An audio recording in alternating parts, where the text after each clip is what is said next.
है Jaipur bomb blast मामले से जुड़ी हुई। सुप्रीम कोर्ट में राजस्थान सरकार को बड़ी सफलता मिली है। सुप्रीम कोर्ट ने विशेष अनुमति याचिकाएं की स्वीकार। बड़ी खबर इस वक्त की सुप्रीम कोर्ट में राजस्थान सरकार को बड़ी कामयाबी मिली है। जयपुर बम धमाके जो सिलसिलेवार हुए थे, सुप्रीम कोर्ट ने विशेष अनुमति याचिकाएं स्वीकार कर ली हैं। मतलब अब इस पर सुनवाई होगी नए सिरे से, क्योंकि हाईकोर्ट ने जिस प्रकार से उन तमाम आरोपियों को बरी कर दिया था, जिसके बाद से तमाम सवाल उठे, राजनीति हुई कि भाई पैरवी ढंग से की गई या नहीं की गई। लेकिन जिस प्रकार से बम ब्लास्ट हुए, सैकड़ों लोगों की जान गई, बड़ी चौपड़ से लेकर तमाम जगहों पर जो सिलसिलेवार बम धमाके हुए थे, उस पूरे मामले लंबे समय से सुनवाई के बाद में इनको बरी कर दिया गया था। लेकिन अब जयपुर बम ब्लास्ट मामले में सुप्रीम कोर्ट में राजस्थान सरकार को बड़ी सफलता मिली है।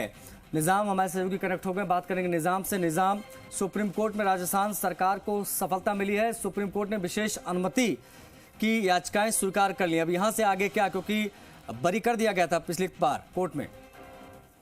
देखिए, बिल्कुल ये एक बहुत बड़े घटनाक्रम कह सकते हैं इसे, कि जिस तरीके से अगर राजस्थान हाईकोर्ट ने जयपुर बम ब्लास्ट केस में जिस तरीके से बरी किया था 4 आरोपियों को, उस फैसले को राजस्थान सरकार ने 4 विशेष अनुमति याचिकाओं के जरिए सुप्रीम कोर्ट में चुनौती दी थी। लेकिन आज जो है एक तरह से बहुत बड़ी जीत कह सकते हैं सरकार की, कि वो विशेष अनुमति याचिकाएं राजस्थान हाईकोर्ट के खिलाफ स्वीकार कर ली गई है। यानी कि उन दोषियों को जिनको की बरी किया गया था, उनके मामले में उस फैसले को चुनौती देने वाली सरकार की याचिका स्वीकार कर ली गई है। ये राजस्थान सरकार के लिए आप एक बहुत बड़ी घटनाक्रम कह सकते हैं, क्योंकि जिस तरीके से पिछले पूरे कांग्रेस के शासन में राजस्थान सरकार, अगर कहें बीजेपी ने इसे एक बहुत बड़ा मुद्दा बनाया था, जब चारों दोषी राजस्थान हाईकोर्ट से बरी हो गए थे, और ये राजस्थान के विधानसभा चुनाव में भी एक अहम मुद्दों में शामिल था, जिसके चलते कह सकते हैं कि कांग्रेस को बड़ा नुकसान उठाना पड़ा, तत्कालीन सरकार को भी। तो आज इस मामले में, क्योंकि जब पहला अगर कहें कि राजस्थान सरकार में बीजेपी का, राजस्थान सरकार के तौर पे बीजेपी जब अपना सत्ता में आई, उसके बाद सबसे बड़ा झटका अगर उसको लगा था, इसी मामले में लगा था, और सुप्रीम कोर्ट ने कई बार कहा भी था। लेकिन अब उसकी SLP जो है स्वीकार कर ली गई है। बेशक ये एक बहुत बड़ी सफलता है भजनलाल सरकार के लिए, क्योंकि जिस तरीके के ये पूरा विधानसभा चुनाव में माहौल बना था, विधानसभा चुनाव के दौरान मुद्दा बना था, ऐसे में अब जयपुर की जो कह सकते हैं, जयपुर जब बम ब्लास्ट में जो हताहत हुए थे जो लोग, उनके जो परिजन हैं, उनके लिए एक प्रसन्नता की बात हो सकती है कि वो इस मामले में आगे बढ़ सकते हैं। लेकिन देखिए, बेहद महत्वपूर्ण बात है कि आखिर ऐसा ये हुआ क्यों इस तरीके से। तो इसमें एक अगर कहें सरकार के डबल एजेंट हैं शिवमंगल शर्मा, उनकी जिम्मेदारी को भी आप बढ़ा सकते कह सकते हैं कि उन्होंने उनकी पैरवी के लिए जो जिस तरीके से उनकी रणनीति रही, वो काफी कामयाब जो है इसमें रही। मतलब निजाम, हमने जिस प्रकार से देखा कि जब फैसला आया कि भाई इनको बरी कर दिया गया है, तो उन लोगों के घाव पर और ज़्यादा आप कैसे कूड़े दिया गया जो लगातार इंतजार कर रहे थे। 71 लोगों की मौत कोई आम बात नहीं, और जिस प्रकार से बम धमाके हुए 16 साल बाद जब इस प्रकार की चीज़ें निकल कर सामने आई, तो वो अपने आप में हैरत की बात यह है। लेकिन इस बीच में आपको बता दें कि जयपुर बम ब्लास्ट मामले में जो 13 मई 2008 को शाम के वक्त जयपुर में बम धमाके हुए थे, परकोटे में एक के बाद एक 8 धमाके, घर में बैठे लोग भी खुद को सुरक्षित महसूस नहीं कर रहे थे। इस पूरे मामले में पिछली बार हाईकोर्ट ने फैसला सुनाया तो जो आरोपी थे उनको बरी कर दिया गया, 71 लोगों की जान गई थी। लेकिन अब भजनलाल सरकार ने बिल्कुल भी ढिलाई नहीं बढ़ती उसके बाद, और सरकार ने चीज़ बहुत लाउड एंड क्लियर कहा था कि इनको छोड़ेंगे नहीं, इनको लेकर मामले को लेकर अपर कोर्ट में जाएंगे, सुप्रीम कोर्ट में जाएंगे। और देखिए, सुप्रीम कोर्ट में आज का दायर की गई अनुमति याचिकाएं, विशेष अनुमति याचिकाएं जो होती हैं उसमें, ताकि इस पूरे मामले को दोबारा खोला जाए, जांच की जाए और सुनवाई एक बार फिर से शुरू हो, ताकि 71 लोगों की मौत के जिम्मेदार जो लोग हैं वो सलाखों के पीछे पहुंचे, उनको सजा मिले। सिलसिलेवार बम धमाकों के जिन 4 लोगों को निचली अदालत ने सजा सुनाई थी, पहले उनको हाईकोर्ट ने पिछले साल बरी कर दिया। मामला 1 साल से देश की शीर्षस्थ कोर्ट में लंबित है। इस मामले में जिन्हें पकड़ा गया वो बाहर आ चुके हैं। सुप्रीम कोर्ट के आदेश पर हर रोज एसओजी के पास हाजिरी भी देते नजर आए।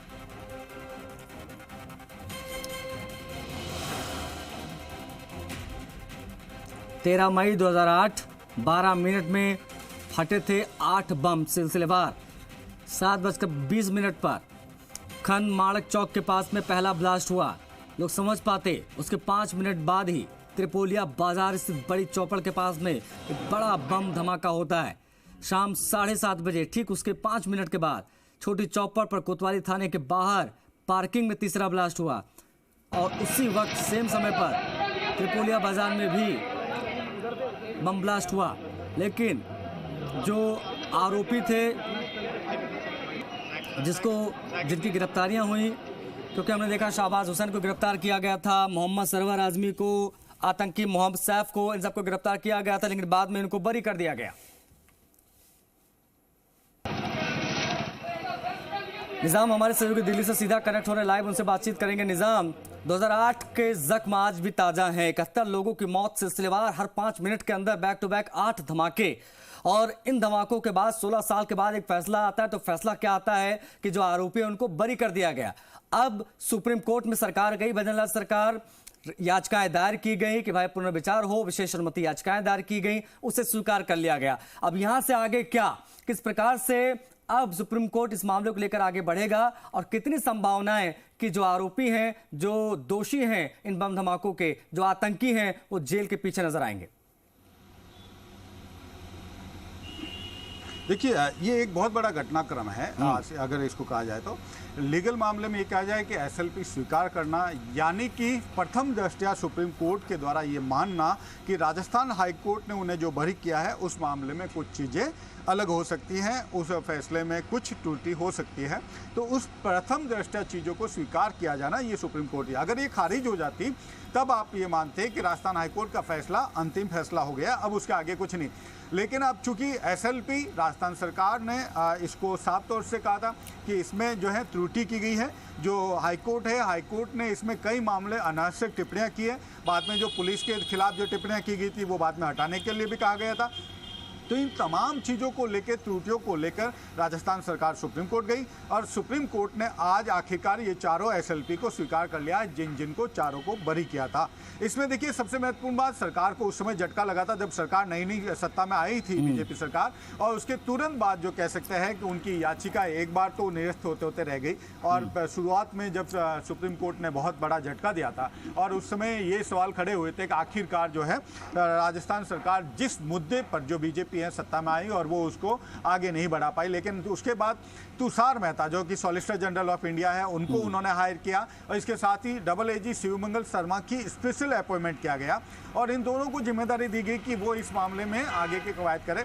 फाइनली अगर आप कहे जाए तो आज कह सकते हैं भजनलाल सरकार के लिए काफ़ी राहत वाली बात होगी कि वो लोग जो लगातार जिस मुद्दे पे चुनाव में थे और जिस मुद्दे की वजह से उनको काफ़ी किरकिरी हुई, वो आखिरकार अब सुप्रीम कोर्ट में स्वीकार गई। इससे परे बात यह है कि जयपुर के वो लोग जिन्होंने अपने परिजन खोए हैं, जिनके अंदर गुस्सा था कि आखिर कैसे जो हैं जो दोषी हैं वो बरी हो गए हैं और उनको जो सज़ा मिलनी चाहिए थी वो नहीं मिल पाई है, तो इन सभी तमाम बिंदुओं पे एक तरह से फिर से विराम लगा और जिन्होंने परिजन खोए हैं, जिन्होंने तकलीफ उठाई, जो घायल हुए हैं, उनके परिवार भी जो है आज इस मामले में राजस्थान सरकार की और जो प्रयास किए गए सुप्रीम कोर्ट में उसको लेकर वो आज फील कर रहे होंगे, उनको महसूस हो रहा होगा तो उनके लिए उनकी सरकार ने एक आवाज़ उठाई है। बेशक सुप्रीम कोर्ट का ये पहला, अब ये जो कह सकते हैं ये पहला चरण है जब राजस्थान हाईकोर्ट के फैसले के खिलाफ किसी बात को सुना गया है और अब इस पर आगे रेगुलर सुनवाई होगी और ये तय किया जाएगा कि क्या राजस्थान हाईकोर्ट का फैसला जो सही था या नहीं था, ये अब आगे तय होगा। यानी आज एसएलपी स्वीकार की गई है और इसके आगे की कहानी अब शुरू हो। जिस प्रकार से निचली अदालत में निजाम फांसी की सजा सुनाई गई और मुझे लगता है कि उस सजा के बाद लोगों में खुशी थी जिन्होंने अपने लोगों को खोया 2008 में जो सिलसिलेवार बम धमाके हुए उसमें। लेकिन जब हाईकोर्ट में मामला गया तो हाईकोर्ट ने कहा कि भाई जो जांच अधिकारी है उसके पास तो कोई जानकारी नहीं है, उसके ऊपर कार्रवाई करने की बात कही गई। इन 4 लोगों को बरी कर दिया गया। किन चीज़ों को देखते हुए कोर्ट ने इनको बरी किया था और जब सुप्रीम कोर्ट में ये पूरा मामला है तो अब सुप्रीम कोर्ट किस प्रकार से देखेगा निचली अदालत के फैसले को और हाई कोर्ट के फैसले को? कितनी संभावना यहां से बनती हैं कि ये सब अब सलाखों के पीछे होंगे और फाइनल मुहर लगेगी कि इनका अब क्या होगा? देखिए ये सब कुछ डिपेंड करता है कानूनी दलीलों के ऊपर। जी। और बेशक ये जो दलीलें हैं वो आपको ये कह सकते हैं कि इस पूरे मसले में सबसे महत्वपूर्ण चीज़ें क्या होता है, एक तो पैरवी और इसके साथ ही जो सबूत पेश किए जाते हैं उन पे सवाल जवाब, और ये दो दलीलें। राजस्थान सरकार आज की तारीख में कह सकते हैं कि राजस्थान हाईकोर्ट के जो फैसले हैं उसमें प्रथम दृष्टया वो अपनी SLP स्वीकार कराने में कामयाब रही है। ये बेशक एक बड़ी उपलब्धि कह सकते हैं राजस्थान सरकार के लिए सुप्रीम कोर्ट में। अब आगे इस पर मामले पे जब आगे बढ़ा जाएगा, किस तरीके से क्या सुप्रीम कोर्ट का अंतरिम जो कह सकते हैं कि अंतिम मामले में सुप्रीम कोर्ट सभी पक्षों को सुनने के बाद, चूंकि अब इस मामले में सामने जो पक्ष है उनको भी सुना जाएगा, वो अपनी बात रखेंगे, क्या सरकार कहती है उस फैसले को लेकर क्या कुछ बहती है, तो ये एक लंबा समय लग सकता है। लेकिन इस स्तर पर स्वीकार की जानी SLP ये एक राजस्थान सरकार के लिए बड़ा फैसला है। बिल्कुल, बहुत शुक्रिया आप